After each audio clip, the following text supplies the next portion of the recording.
caso da cadeia da carne bovina, é fato que você tem um momento de redução da oferta de animais por conta desses preços, né, até por consequência, e esse ponto tem trazido uma situação interessante, que é a redução também do volume de abates. E no caso do mercado, você observa alguns cortes já, de certa maneira, sobrando nos supermercados em virtude do aumento de preços, e a exportação ajudando a escoar parte dessa produção que o mercado interno não tem absorvido. O que pode mudar esse quadro e deve mudar esse quadro é a questão da volta da confiança nos restaurantes, da volta da economia, à medida que o processo de vacinação ganhar corpo, não só no Brasil como no mundo. E essa taxa de câmbio permite com que o Brasil continue exportando de uma maneira interessante. Então é um período estranho aí os próximos 2-3 meses, depois eu penso que vem um equilíbrio mais tranquilo, vamos dizer assim, da cadeia produtiva da carne.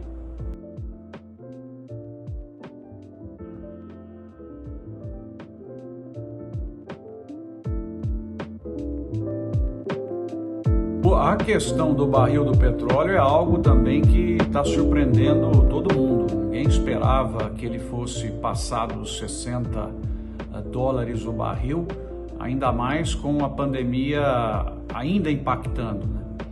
Então esse ponto realmente pegou a grande maioria dos analistas aí de surpresa. Ele traz, principalmente para o Brasil, que ainda tem o fato do real estar bem desvalorizado, um impacto nos custos de transporte, que o governo está aí tentando ver como equacionar isso via redução de impostos e outras estratégias. Algumas delas não estão sendo bem recebidas pelo mercado, mas é um fato. E isso também puxa para cima os biocombustíveis, puxa o biodiesel, puxa o etanol, consequentemente tem impacto favorável também para o preço dos grãos. Petróleo muito alto, de certa maneira ajuda, atrapalha no custo de produção, mas ajuda nos preços das commodities, mas atrapalha muito na inflação, também não é bom isso. E vamos ver o que vai acontecer, porque à medida em que a economia mundial tende a crescer, os fluxos de mercadorias também, será que vem um período de preço um pouco mais alto aí do petróleo? O ideal seria ele ficar entre 50 e 55, né? Mas aí já começa a preocupar um pouco.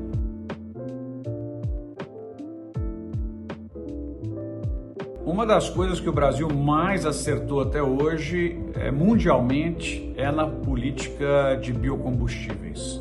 Ela ganha força, vocês vão lembrar, com o advento do pró-álcool, nos anos 74, 75, com aquele objetivo de reduzir importações de petróleo, deixar o país mais autossuficiente. Com isso veio todo esse investimento no setor de açúcar e álcool, que os benefícios estão aí até hoje. O Brasil também tem uma política muito interessante na questão do biodiesel, que é o diesel produzido a partir de fontes renováveis e misturado no diesel tradicional. Nós vamos chegar aí a 15% de mistura. No caso dos carros, né, com a mistura de 27%, é provavelmente a mais alta do mundo. Isso traduz em cidades com menos poluição. E também, mais recentemente, o crescimento do etanol de milho, possibilitando movimentar toda uma cadeia produtiva. Então você tem, eu considero um ponto muito forte do Brasil as suas políticas de biocombustíveis. Tomara que elas possam seguir sendo fortalecidas. O RenovaBio é um exemplo disso, com muito mais políticas.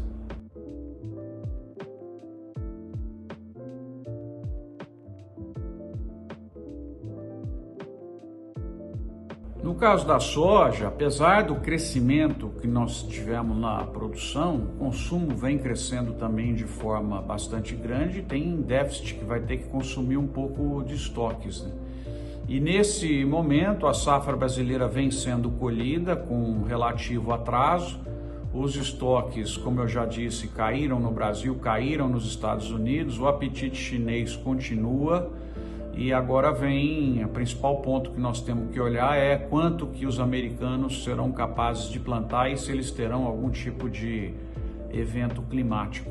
Mas é provável que mesmo com a chegada do produto brasileiro, essa situação faça com que os preços não caiam como normalmente caem com a chegada dessa produção. É provável que a gente tenha alguma estabilidade e talvez até um aumento a depender da variável principal agora, que é o plantio e o clima nos Estados Unidos, né? Mas a soja vem sendo aí um belo produto gerador de renda, de exportações para o Brasil. Tomara que continue e tem tudo para continuar nos próximos anos.